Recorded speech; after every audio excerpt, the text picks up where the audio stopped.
I had less than 3 hours before sunset, one camera battery at 42%, a memory card that kept flashing warnings, a text from my landlord asking for the rent I still didn't have, and a stranger in a charcoal coat staring at me from across the train platform like he had somehow caught me in the middle of a secret I had spent years trying to hide.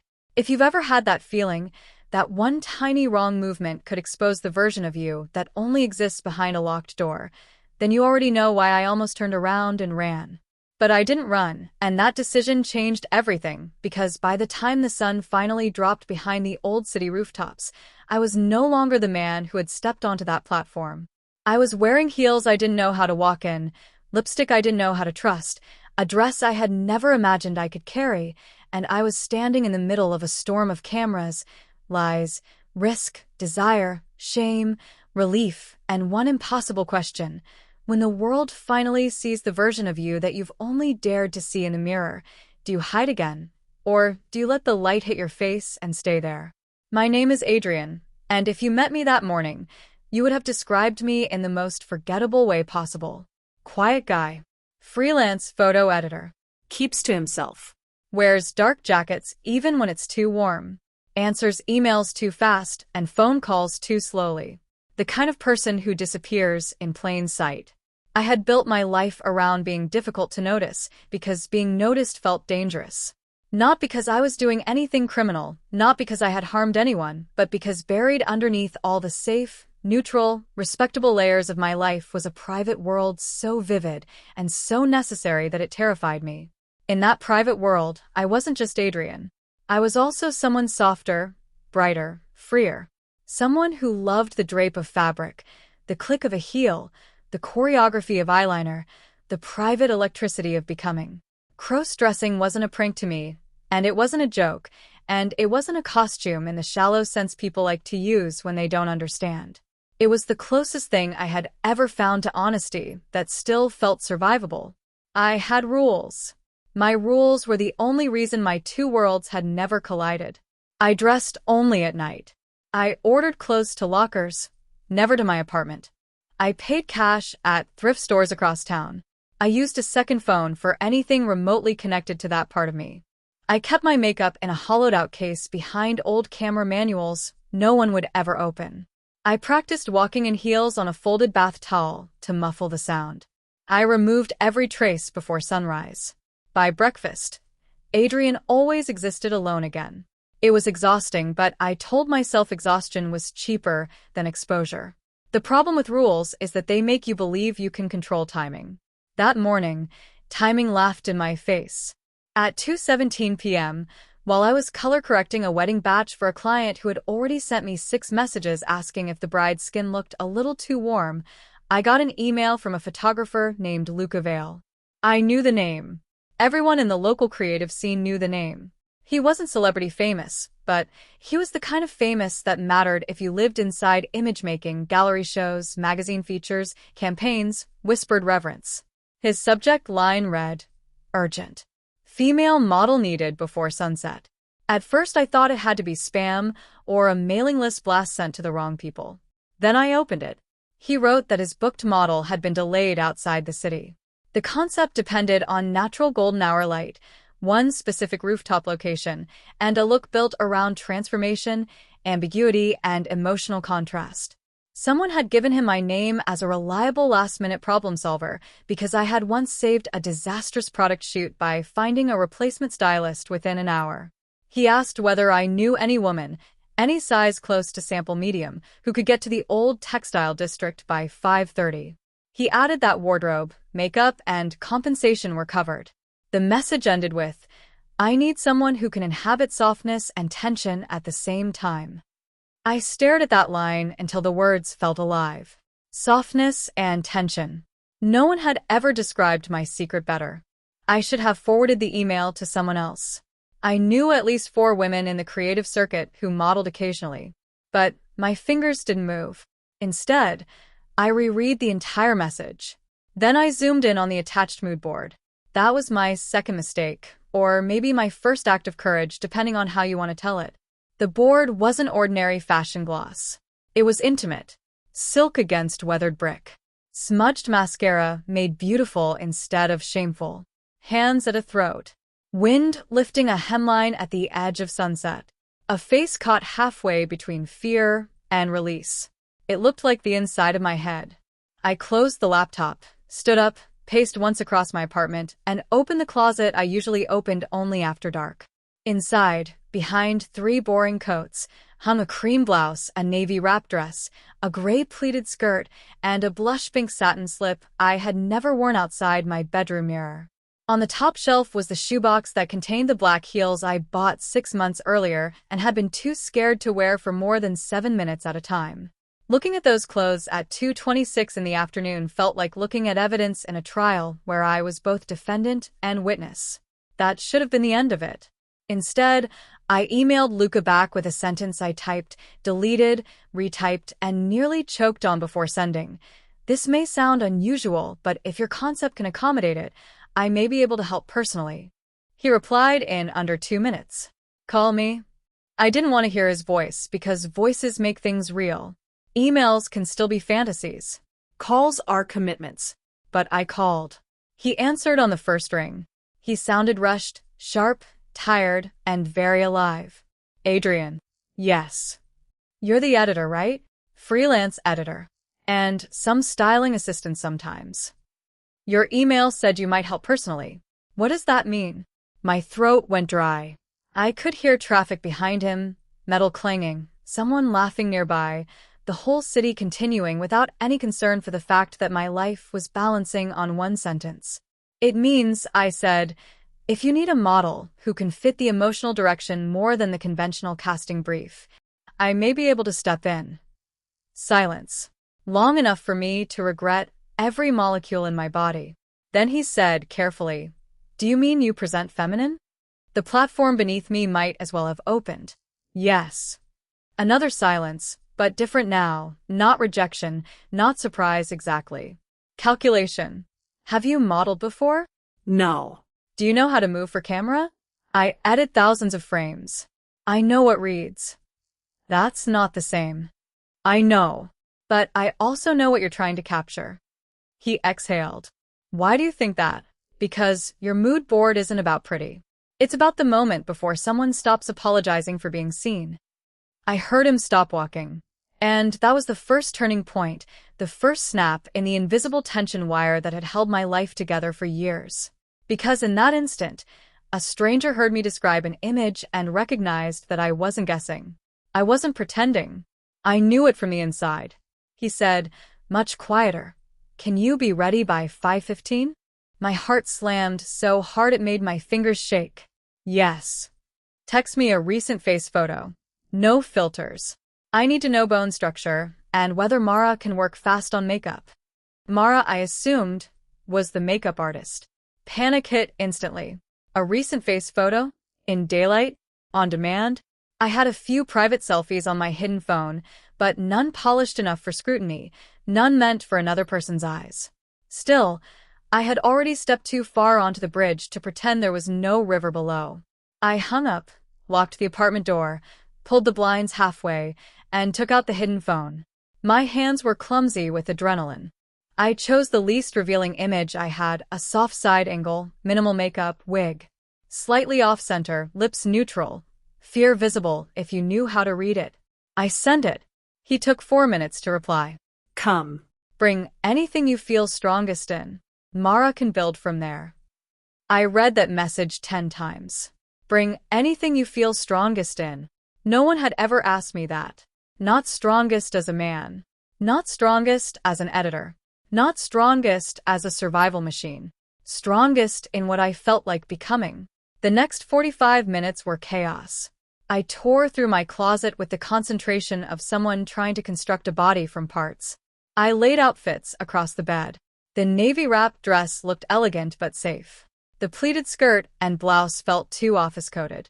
The satin slip was too intimate on its own, but layered right, maybe powerful. I packed all of it. Then shoes. Then shapewear. Then jewelry I had bought impulsively and never worn outside mirror tests.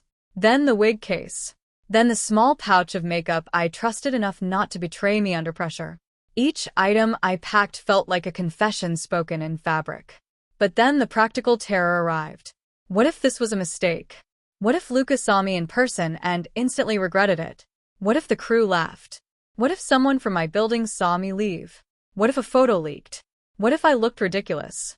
What if I wasn't convincing enough? What if I froze? What if the one fantasy I had protected for years collapsed the second it touched reality? And then a darker fear hit me. What if it didn't collapse? Because if it worked, if I felt good, if I felt real, if the camera loved me, then I would have to face the unbearable fact that I had denied myself too much for too long. I nearly unpacked everything. Instead, I did something I had never done before in daylight. I sat at my mirror, looked directly at my own bare face, and said out loud, "You are not auditioning for permission to exist." My voice cracked on the word exist. That was the second turning point. Small, private, maybe invisible from the outside, but it mattered more than any rooftop or camera. Because for the first time, I wasn't dressing to escape. I was dressing toward something. The train ride to the textile district was unbearable. I was still in male presentation, bag clutched at my feet, convinced every passenger could somehow see through canvas and zipper into the clothes inside. Across from me sat a teenage girl scrolling makeup tutorials with the sound on low. Beside her, an older woman in a red coat reapplied lipstick using her phone camera. A construction worker slept with his head against the window. Nobody cared about me. Nobody knew. But secrecy does something strange to your mind. It makes indifference look like suspicion, and ordinary glances feel like surveillance. When I got off at the platform, I saw him immediately. Luca Vale was taller than I expected, lean in that accidental way some men get from living on caffeine and intensity. He had dark curls shoved back carelessly, a camera harness across his chest, and the expression of someone who didn't have time for dishonesty. He looked at my face, then at the bag in my hand, then back at me. "You came," he said. I said I would. "You can still leave." That sentence almost broke me, because it didn't pressure me. It respected me. Respect is dangerous when you're used to hiding. It makes you want to tell the truth. "I know," I said. "I'm not leaving." He nodded once, then jerked his head toward the station exit. "Studio's 2 blocks." We walked fast. He briefed me as we moved. The concept was for a small editorial pitch called Before Night Knows, centered on transition between afternoon and evening, between control and surrender, between public posture and private truth. The original model had the look, but, according to Luca, not the ache. I didn't ask what that meant because I understood it too well. The studio was inside a converted warehouse on the 4th floor. Exposed brick, rolling racks, folding tables, garment steam, extension cords like snakes across the floor. Not large, but alive with urgency. A stylist pinned fabric on a mannequin. An assistant charged batteries. Someone cursed at a light stand that wouldn't lock. And in the center of it all stood Mara. She turned, took one look at me, and I braced for confusion. Instead, she smiled like she had been expecting weather, and I was simply rain. "So you're Adrian," she said. "Good cheekbones. Nervous hands. We can work with both." I almost laughed from sheer relief. She led me behind a privacy screen, took my measurements with quick professional efficiency, and started sorting through the wardrobe rack. "What did you bring?" I showed her. She touched the satin slip and lifted one eyebrow. "This one knows something." I blushed. She noticed and grinned. "Good. Keep that. Camera loves what embarrasses us a little." That line stayed with me. Then came the third turning point. The first time another person handled my feminine things without mockery, fetish, or awkwardness. Just craft. Just style. Just "this fabric works, this color opens your face, this neckline lengthens you." If you've ever kept your crossdressing life secret, you know how radical that moment is. To have someone interact with your chosen softness as normal. Useful. Beautiful even. Not weird. Not shameful. Not a phase. Just a valid aesthetic language.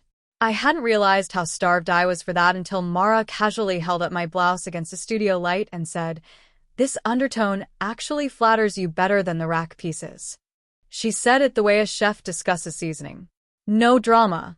No spectacle. But my chest tightened anyway.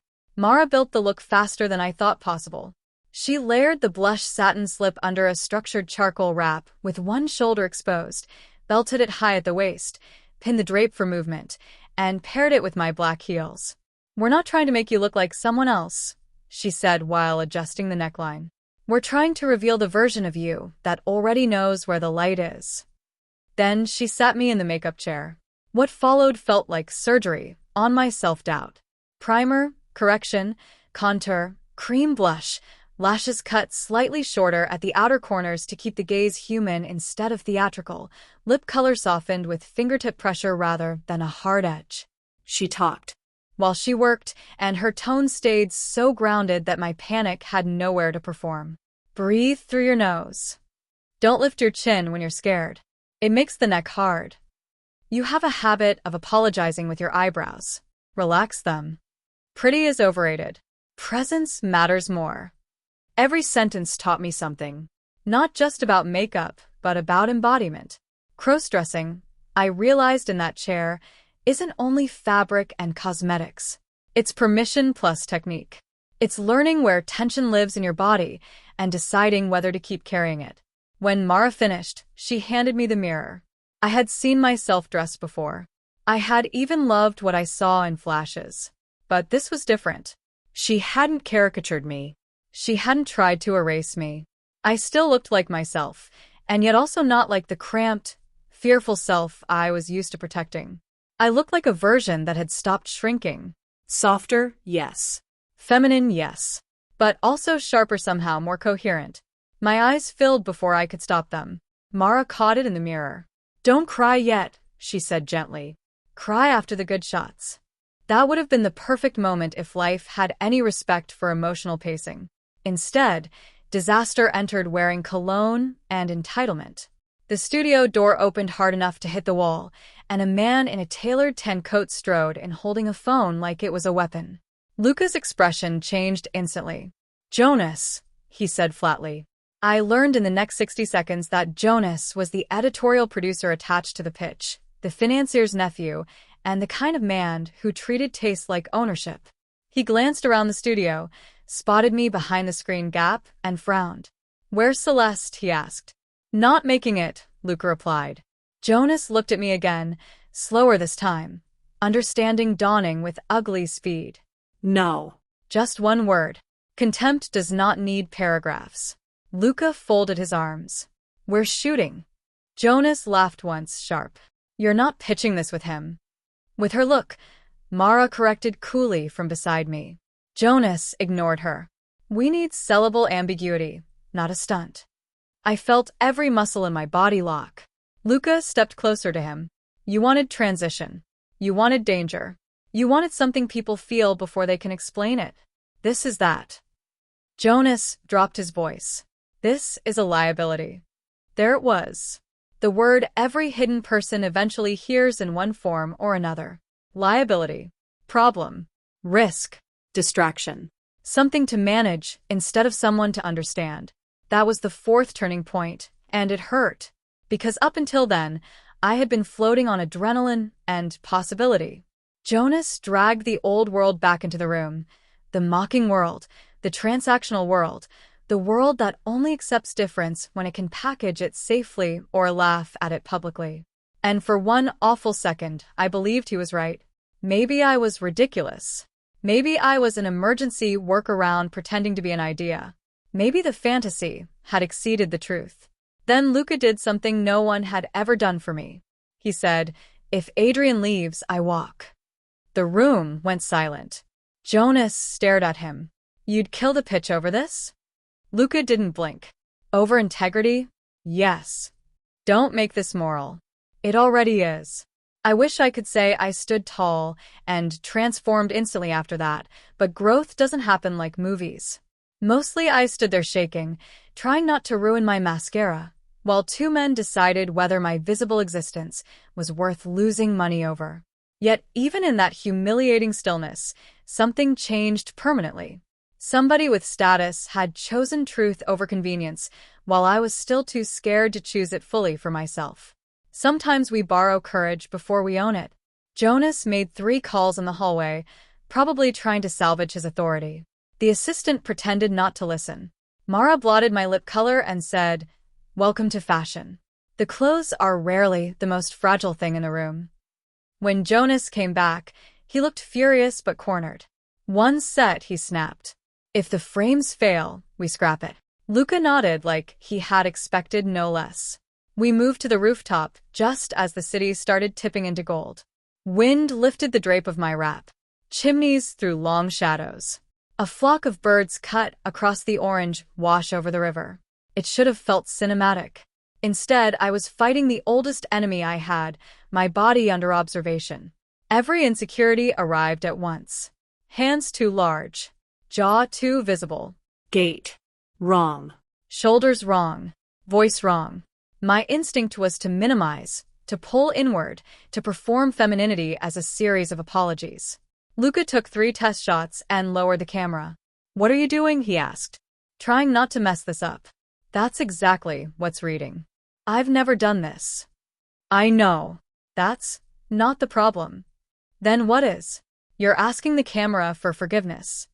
That sentence hit like ice water. He came closer, not invasive, just direct enough to break my spiral. "Listen to me. The lens doesn't care whether you were born ready. It cares whether you believe the moment you're giving it. Stop trying to prove you deserve the frame." That was the 5th turning point. Not glamorous. Not external. But for crossdressers especially, it matters deeply. So many of us spend our energy trying to look acceptable before we allow ourselves to feel real. We chase flawless passing, perfect technique, impossible standards, and by doing that we feed the exact fear that keeps us rigid. Luca was asking me for something harder than perfection. He was asking for conviction. So I tried something radical. I stopped thinking about whether I looked feminine enough, and started thinking about what the scene felt like. The wind on bare collarbone. The vulnerability of exposed skin in open air. The risk of being seen from surrounding windows. The ache of wanting to be both hidden and witnessed. Suddenly my hands knew where to go. My gaze stopped darting. My body softened, without collapsing. Luca started shooting fast. "Yes," he said. There. "Stay there." Mara, from behind the monitor, shouted. "That's the one. Don't pose. Remember. Remember." So, I remembered every night I had put on a dress and taken it off before dawn like I was cleaning up a crime. I remembered the first cheap lipstick I bought with shaking hands. I remembered staring at women in department stores not with envy exactly, but with a grief I could never name. I remembered the first time I saw myself in a wig and felt terror because I looked happier. I remembered every swallowed truth, every almost confession, every locked door. And I let all of it sit behind my eyes. The camera loved it. For 20 minutes, I forgot to be ashamed. That is not a sentence I write lightly. If you know, you know. To forget shame, not permanently, not magically, but even for 20 minutes, is a holy thing. Then the 6th turning point came with a single accidental sound. One of the assistants called out from the stairwell, "Your brother's here." My blood froze. I turned so fast I almost twisted the heel. "What?" Luca lowered the camera. "What brother?" My younger brother, Noah, was not supposed to exist anywhere near this part of my life. He lived across the river, worked in logistics, and believed I was a private but ordinary man with a stressful job and bad taste in takeout. We weren't distant exactly, but we had never been emotionally fluent either. He was the kind of man who said, "You good?" when what he meant was, "I care," but I was never taught how to ask. He should not have been on that rooftop. Yet there he was a moment later at the stairwell door, holding the portable hard drive I had apparently left at his apartment the night before after fixing his laptop. He stepped into the light, saw me, and stopped. If the world had ended right there, I would have called it fair. His face went through confusion, recognition, disbelief, and something unreadable. No one spoke. The city noise below felt suddenly obscene in its normalcy. I was aware of my exposed shoulder, my makeup, my heels, the pinned fabric, the whole truth of me lit by sunset and impossible to deny. "Noah," I said, but my voice sounded like it belonged to someone else. He looked at Luca, at Mara, at the crew, then back at me.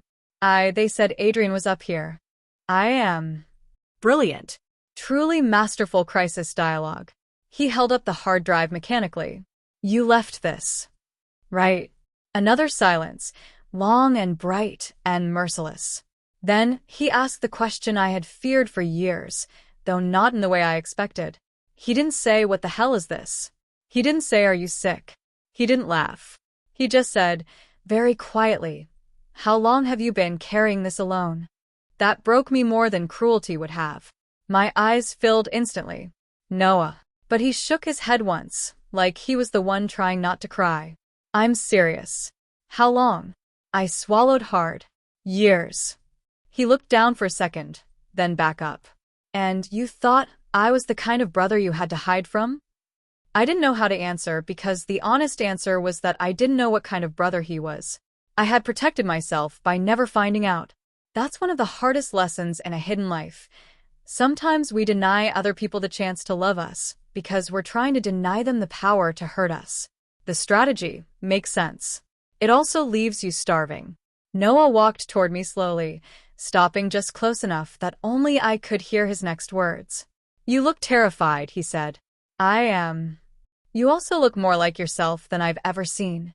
And just like that, the axis of my life shifted again. I'm not naive. Not everyone gets that reaction. Some people lose family over less. Some never get safe honesty. I know that. But that rooftop, at that hour, my brother chose tenderness over confusion. He handed me the hard drive, squeezed my shoulder, careful not to ruin Mara's work, and said, "Do whatever this is. I'll wait downstairs." Then he left. I stood there shaking harder than before. Mara actually had to touch up my under-eye concealer. Luca gave me 5 minutes. The crew became unusually gentle in their silence, as if everyone understood that something sacred and dangerous had just happened. When I went back on Mark, I was no longer performing only for the concept. Now I was standing in the aftershock of being seen by blood and not abandoned. The images changed. Luca changed his approach immediately. Closer focal length, tighter frames, more movement in the hands, less constructed elegance, more raw interiority. He knew something new had entered my face. The 7th turning point came when he showed me 3 frames on the back of the camera. In the first, I was looking over my shoulder into wind with my lips parted slightly, not seductive, just startled and open. In the second, my eyes were downcast, one hand at the belt of the wrap, as if deciding whether to hold myself together or let go. In the third, I was looking directly into lens. I had never seen a photo of myself like that. Not because it was glamorous, though it was beautiful in a way I had never allowed. Not because I passed perfectly, though the styling was extraordinary. It was because the image contained conflict without apology. It didn't beg the viewer to excuse me. It didn't wink. It didn't parody femininity. It simply existed. And because it existed, I existed more clearly too. That's me, I whispered before I could stop myself. Mara heard it and smiled. Luca said, yes. Such a small word. Such a life-changing one. For the next half hour, we chased the falling sun across the roof. We shot against brick, metal doors, low walls, reflective windows, and the final warm strip of light near the western edge. Luca would give minimal direction, turn into the wind, lose the idea of being elegant, let the thought hurt a little, now stop trying, and each instruction peeled another layer off the defensive shell I had worn for years. If you're a crossdresser watching this kind of story, here's something I want to say directly through the narrative. The most magnetic version of you is rarely the one straining hardest to imitate someone else.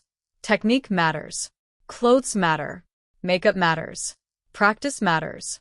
But what people feel from you, the thing that makes them unable to scroll away, is not manufactured femininity alone. It's congruence. It's the shock of a body and a truth beginning to agree with each other. That's what camera sees. That's what people remember. Not perfection. Alignment. I wish the rooftop had stayed golden forever, but stories only move because friction returns. Mine returned in the form of a phone screen. Jonas. lurking near the monitor like a man waiting for a crash, had apparently sent preview stills to someone without asking. At 6:02 p.m., while we were switching lenses for the final low-light sequence, Luca's phone exploded with notifications. He looked at the screen, went still, and then swore under his breath. "What?" Mara asked. He turned the phone toward her. One of the preview images, cropped, unwatermarked, stolen from the monitor feed, had been posted to a private industry group chat and then screenshot into a gossip account. The caption read, "When your editorial can't book a real woman before sunset." My stomach dropped so hard I thought I might vomit. Comments were already piling up. Some cruel, some leering, some mocking in exactly the way hidden people fear most, not honest hatred, which can at least be recognized, but amused dehumanization. Joke material. Spectacle. Content. That was the 8th turning point, and maybe the ugliest. Because nothing threatens fragile courage like instant public ridicule. A secret can survive in shadows for years. Exposure moves faster now. Screens make humiliation scalable. I felt every old instinct return with teeth. Run. Scrub everything. Deny. Disappear. Pretend this never happened. "I'm done," I said immediately. "I'm going home." Luca grabbed my attention, not my arm, just my attention. "Look at me." I said, "I'm done." This is exactly why we don't let them decide the ending. It's already online. So. I almost laughed. "You can't be serious." Mara stepped in then, voice calm and deadly. "Adrian, they posted a theft of process, not the truth of the images. That doesn't matter. It matters if you let it." Easy words, maybe. Hard reality. I know that. Yet what happened next taught me something I had never understood about resilience. Courage is not the absence of public risk. Courage is deciding that mockery is not a higher authority than your own experience. Noah reappeared from the stairwell at the worst possible best time. He must have sensed something from the change in voices. Luca told him quickly. Noah listened, looked at the phone, then did the most older brother thing ever despite being younger than me by 4 years. He got angry on my behalf before I could manage it for myself. "Who posted it?" he asked. "Doesn't matter," Luca said. "We can trace it later." Noah turned to me. "Do you want to leave because you're unsafe? Or because they embarrassed you?" The question stung, because it was surgical. Those are different things," he said. "If you're unsafe, we leave now. If you're embarrassed, then decide whether embarrassment gets to run your life again." Again. He knew. Maybe he had always known pieces of me better than I did. I looked around the rooftop. At Mara waiting without pressure. At Luca holding a camera, but not forcing a frame. At the city turning deep amber. At my own shaking hands. And I realized I would hate myself if strangers with cheap captions stole this moment from me. So I inhaled, wiped under one eye, and said, "Finish the shoot." Noah nodded once like a contract had just been signed. That choice changed the energy entirely. The last set we captured was the strongest of the night because now there was fresh fire under my fear. Luca leaned into it. "Give me the moment after the insult," he said. "Not before. After." And I did. I gave him chin higher, eyes steadier, mouth less pleading, hands no longer hiding at my waist. Not hardness exactly, but self-possession with bruises on it. The difference is everything. I think that's why the final frames worked. They weren't about becoming feminine as an escape fantasy. They were about becoming visible under pressure and refusing collapse. When the light finally died, the rooftop erupted into practical motion. Gear packed. Garments unpinned. Data backed up. Phones still buzzing. My body crashed all at once from the come-down. Mara brought me tea in a paper cup. Noah sat on an apple box nearby like he'd always belonged in my impossible evenings. Luca imported selects onto a laptop with the focus of a man defusing a bomb. Then came the 9th turning point, quieter than the others, but just as crucial. Luca asked, "Do you want to see the contact sheet before I cull?" Every insecure cell in my body screamed no. Contact sheets are cruel. They show blinks, awkward transitions, half-formed expressions, moments where the fantasy breaks. But another part of me, newer, braver, still trembling, said yes. So I stood beside him as he loaded the frames. There were hundreds. Some were terrible, naturally. I looked stiff, startled, lost between movements. But even those taught me something. I could see exactly when I was trying to imitate versus when I was inhabiting. I could see that fear pushed my shoulders upward. I could see that overposing emptied my eyes. I could see that the best frames happened when I forgot to monitor myself and simply felt the narrative. That is a lesson every crossdresser can use, whether you ever step in front of a professional camera or not. Take photos. Study them without cruelty. Notice patterns. Learn which angles free you and which habits shrink you. Don't chase fantasy blindly. Observe yourself like an artist, not a prosecutor. The camera can educate you if shame doesn't drown out the lesson. We marked selects. 38 strong. 12 extraordinary. 3 undeniable. And then Luca did something insane. He said, "I want to post one tonight." I thought he had lost his mind. No. Why not? Are you joking? Did you miss the leak? I saw the leak. I'm talking about authorship. Jonas, who had returned from yet another angry phone call, barked out a laugh. Absolutely not. We keep this contained. Luca turned the laptop toward him. Contained for who? For the client. For the pitch. For damage control. There is no pitch without the image, Luca snapped. The argument escalated fast. Contracts. Usage rights. Public narrative. Brand positioning. All the ugly machinery that surrounds art once money notices it. I barely followed half of it. I only knew one thing. A new choice was approaching, and it was bigger than the rooftop. Posting a final image under Luca's name would reclaim the story from mockery, yes. It would also make me visible beyond retrieval. Jonas wanted secrecy because secrecy served him. Luca wanted authorship because authorship served truth. But what did I want? No one could answer that except me. That was the 10th turning point, the first moment I understood that survival and self-erasure are not identical. For years, I had treated them like synonyms. Keep quiet. Stay safe. Stay safe. Stay invisible. Stay invisible. Stay intact. But perhaps some forms of hiding rot you from the inside. Perhaps there comes a sunset after which hiding is no longer neutral. It becomes a cost. Luca closed the laptop and asked everyone else to give us a minute. Even Noah and Mara stepped back. On that rooftop, with the city now blue-black behind us and one strip of neon flickering from a warehouse sign, he asked me the simplest and hardest question of the day. If the world sees one honest image of you tonight, will it destroy you or free you? No artist should ask that lightly. No human should answer it quickly. So I didn't.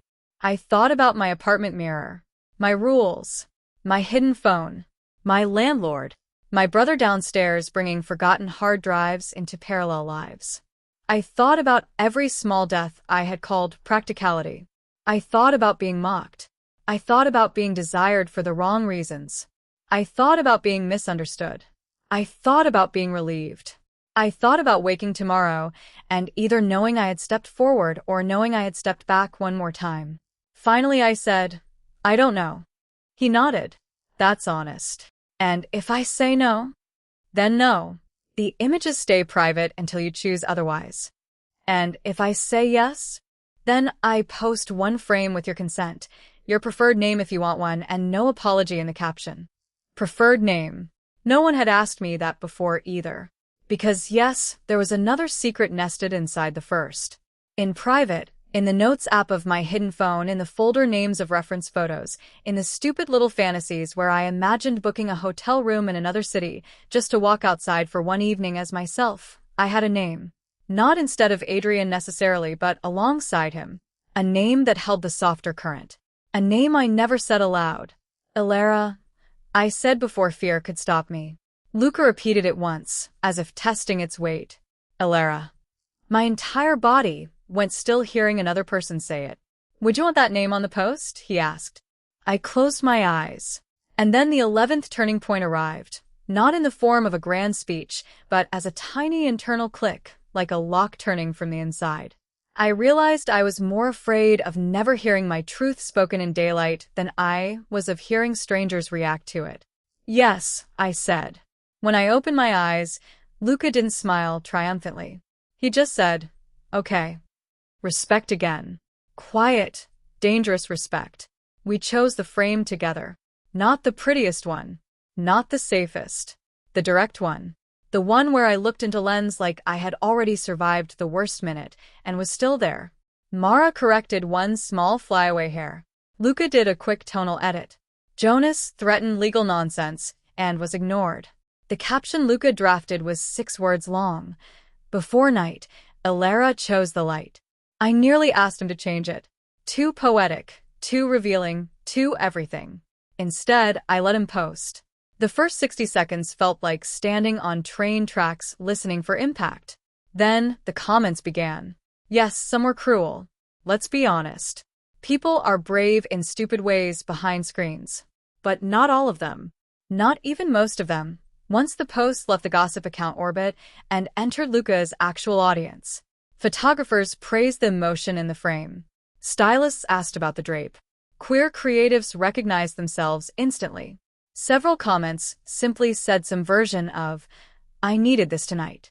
One woman wrote, "This is the first image of femininity in editorial this month that actually feels earned."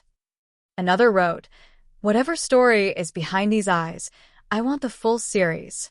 A man I didn't know commented, "Whoever Elara is, tell her thank you for staying in the frame." I sat on an apple box and cried into Mara's tissue until she laughed and handed me another. Noah saw the comments over my shoulder and said, "Told you embarrassment isn't the boss." I didn't remember telling him he was right, but apparently my face handled it. We went back to the studio to change, pack, decompress, and face the practical future that emotional breakthroughs tend to ignore. I peeled off the heels with aching feet, and suddenly the night became ordinary in the strangest way. Tape removed, pins collected, makeup wipes stained with evidence, fabric returned to hangers. The transformation ritual in reverse. Usually, this was the sad part for me, the vanishing part, but that night it felt different. Because I wasn't undressing into a lie anymore. I was changing after being witnessed. The truth doesn't evaporate just because the lipstick comes off. While Mara cleaned brushes, she gave me a notebook page full of makeup notes customized to my face shape, undertones, and eye structure. "For next time," she said casually. "Next time." I almost laughed from happiness at how terrifying those 2 words were. Noah drove me home because, in his words, "You've had enough dramatic public transport for one day." On the ride, we didn't talk much at first. The city lights moved across the windshield. I was back in jeans and a sweater, hair tied off, face mostly bare except for the stubborn softness makeup had taught my features. I felt hollowed out and overfull at once. Finally, he said, "Do you want me to ask dumb questions now or later?" I smiled weakly. "Later." Okay. Then just one not dumb question. "Go ahead. Are you happy?" No one had ever asked me that in relation to this part of myself. I took a long time answering. "I think," I said slowly, "I'm relieved enough that it feels like happiness." He nodded. "Good start."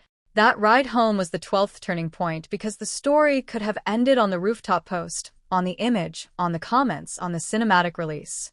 But real life begins after the dramatic shot. Real life is who drives you home, who texts the next day. Whether you can look at yourself in the mirror after the makeup is gone and still believe what happened mattered. On that drive, with my brother beside me and no world-ending catastrophe arriving to punish my honesty, I understood that the biggest transformation of the day was not visual. It was relational. I was no longer alone inside the truth. But the night was not done with me yet. When I got home, there was an envelope stuck in my door. My landlord's final notice. Rent overdue. Pay within 48 hours or face formal action. The glamour collapsed instantly into economics, because that's adulthood for you. Identity revelation by sunset. Eviction threat by night. I stood in the hallway laughing like a man on the edge. Noah looked over my shoulder. "How much?" I told him. He whistled low. "Damn." Yeah. Then my phone buzzed again. Luca. I answered. Please tell me the internet didn't turn on me in the last 10 minutes. It did, and it didn't, he said.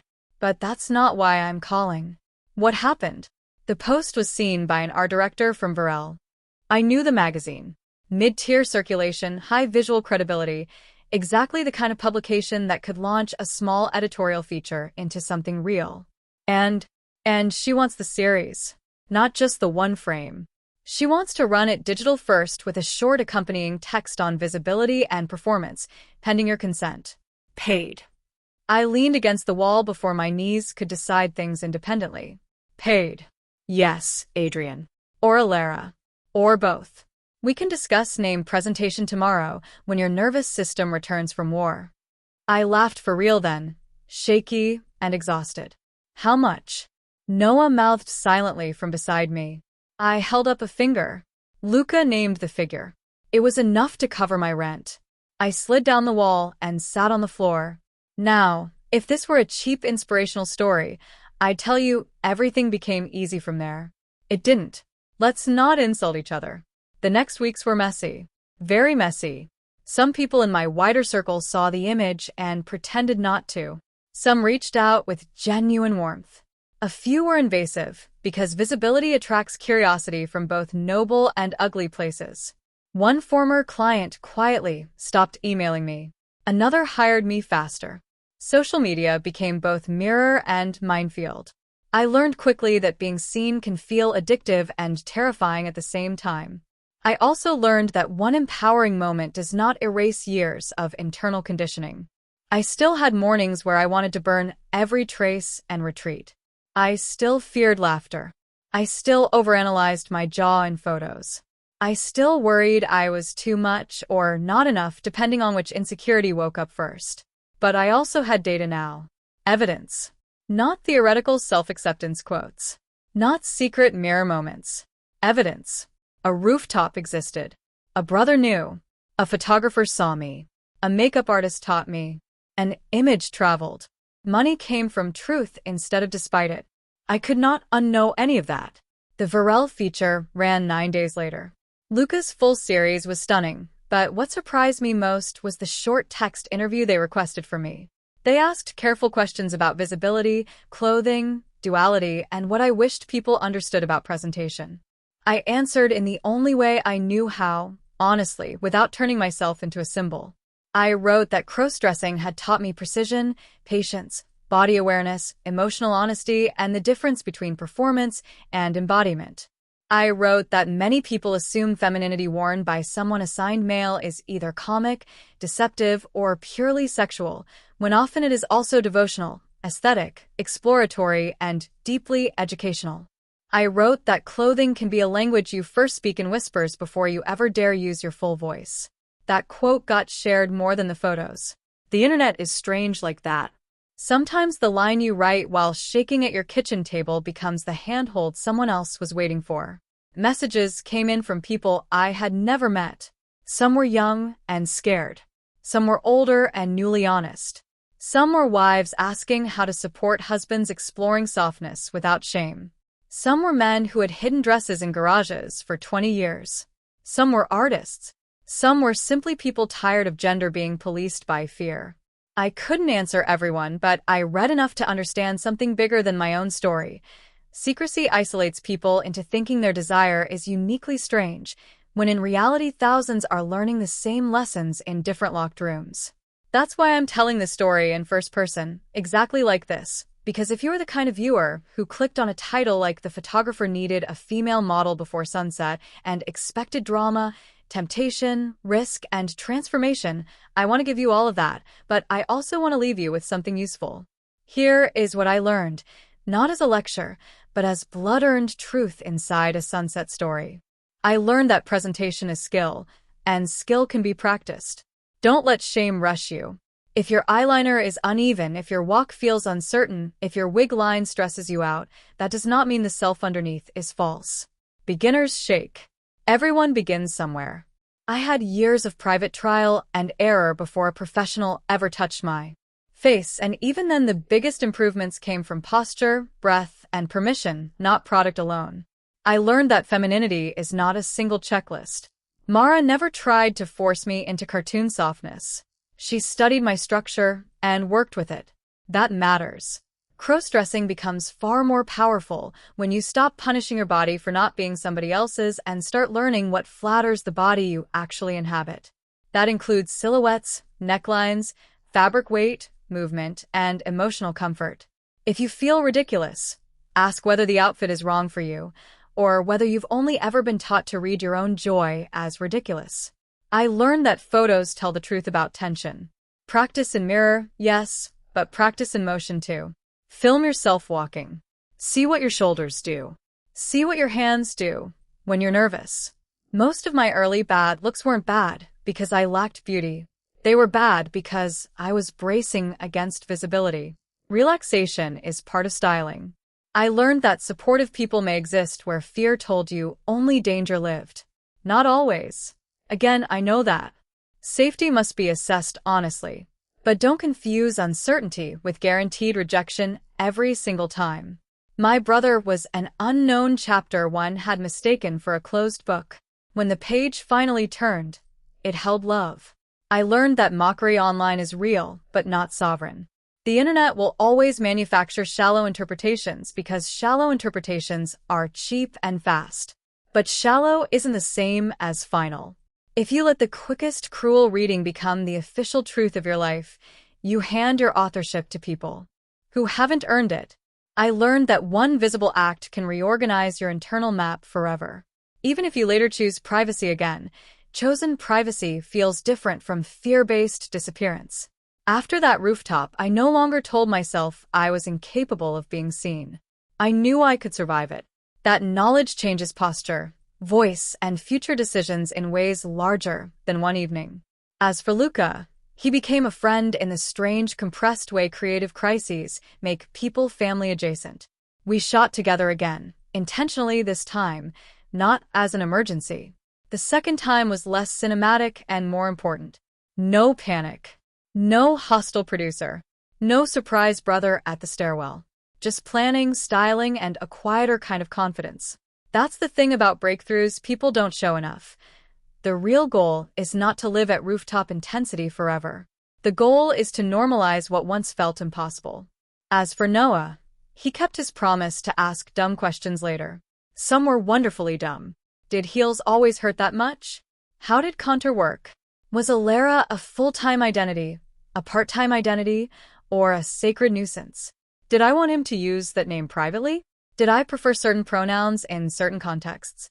We handled it imperfectly, honestly, and with more laughter than I expected. Imperfect honesty is still far better than perfect silence. As for Jonas, he apologized eventually, though not elegantly. Success made him flexible in the way money often does. I accepted the apology without promoting him to wisdom. Not every apology earns intimacy. That is another useful lesson. Visibility does not require you to educate or forgive everyone equally. And as for me, well, the morning after the feature went live, I woke up before my alarm, walked to the bathroom in gray light, and looked in the mirror at my completely ordinary face. No wig, no lashes, no dress. Just me. For one dangerous second, I thought the old sadness would return and tell me the magic had been borrowed from clothes. Instead, I saw continuity. Not complete certainty, not solved identity, not a movie ending, but continuity. Adrian was there. Alara was there too, even without styling. The line between them had changed. It was no longer a wall. It was a door. Maybe that is the real heart of this whole story. Not that a photographer needed a female model before sunset. Not even that I became that model. It's that sometimes life creates an urgent doorway before you feel ready, and stepping through it teaches you more in one evening than hiding learns in 10 years. I didn't plan my first public truth. I didn't schedule my courage. I didn't optimize the risk. I walked into an emergency and found myself waiting on the other side dressed in charcoal, satin, wind, terror, and light. If you're watching this because you love cross-dressing stories, because you're living one, because you're curious, because you're still in the secret stage, because you're practicing in silence, because you're wondering whether your joy is valid even if no one else sees it yet, I want you to stay with me for this final part, because this is where the story matters most. There will be sunsets in your life that look like deadlines. Moments where hiding seems wiser, easier, safer, more practical. Sometimes it will be wiser. Sometimes privacy is protection and you owe spectacle to no one. But sometimes the thing you call caution is just an old fear wearing professional clothes. Learn the difference. Ask yourself whether you are actually unsafe or just unaccustomed to being real in open air. Those are different problems and they need different answers. If you choose visibility, do it with support where possible. One friend, one artist, one sibling, one person who can hold the frame steady while you shake. Nobody becomes brave in a vacuum. Borrow courage if you need to. I did. If you choose privacy for now, let it be strategic, not shame-soaked. Practice anyway. Learn your face anyway. Buy the better fabric if you can afford it. Study silhouettes. Improve your walk. Explore your name if you have one. Talk kindly to the version of you that appears in the mirror after midnight. Hidden does not mean unreal. And if someday the world asks for a model before sunset, literally or metaphorically, remember what I wish someone had told me years sooner. You do not need to become a perfect woman to stop being a frightened imitation of yourself. You need honesty, technique, patience, and the willingness to stay in the frame a few seconds longer than fear thinks you can. That evening began with an urgent email and a stranger's impossible request. It passed through contempt, discovery, exposure, family, ridicule, art, and release. It ended with a posted image, rent-covered, a brother driving me home, and a new name spoken aloud under city lights. But the real ending is this: I never again packed my femininity like contraband. Not after that. Not after the rooftop. Not after the proof. Sometimes I still think about the exact moment on the platform when Luca first looked at me and asked if I could be ready by 5:15. If I had said no, my life would have remained understandable, manageable, quiet. I would have gone home, corrected wedding photos, paid rent late somehow, and returned to my hidden rituals as if they were enough. From the outside, nothing would have been broken. But from the inside, I think something would have hardened permanently. Another chance refused. Another truth postponed. Another sunset allowed to pass without witness. Instead, I said yes. And because I said yes, the camera clicked. The wind moved. My brother saw. The internet tried and failed to reduce me. The image lived. My name changed shape in the world. And somewhere out there, maybe in a small apartment, maybe with a locked door, maybe with a dress folded at the back of a closet and fear sitting heavy on the chest of whoever's listening, someone else might hear this and understand that the most important transformation is not turning yourself into a fantasy. It is turning toward yourself before the light disappears. So if I could go back and speak to the version of me standing alone in that apartment at 2:26 p.m., staring at a closet like it was a courtroom, I would tell him this: pack the satin slip, take the heels, breathe through the panic, and go. Not because the night will be easy. Not because the world will become kind on schedule. Go because there is a version of you waiting on a rooftop who is tired of only existing in reflections. Go because the camera is not the enemy. Go because softness under pressure is still strength. Go because someone will say your name out loud and the sky will not fall. Go because sunset is shorter than regret. Go because if you stay hidden forever, you'll never learn how beautiful honesty looks when wind catches it at the edge of day. And if you're still here with me now, all the way at the end, then maybe you already know what the photograph was really about.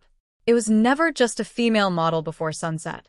It was the exact second a hidden life stopped asking for permission and started asking for light.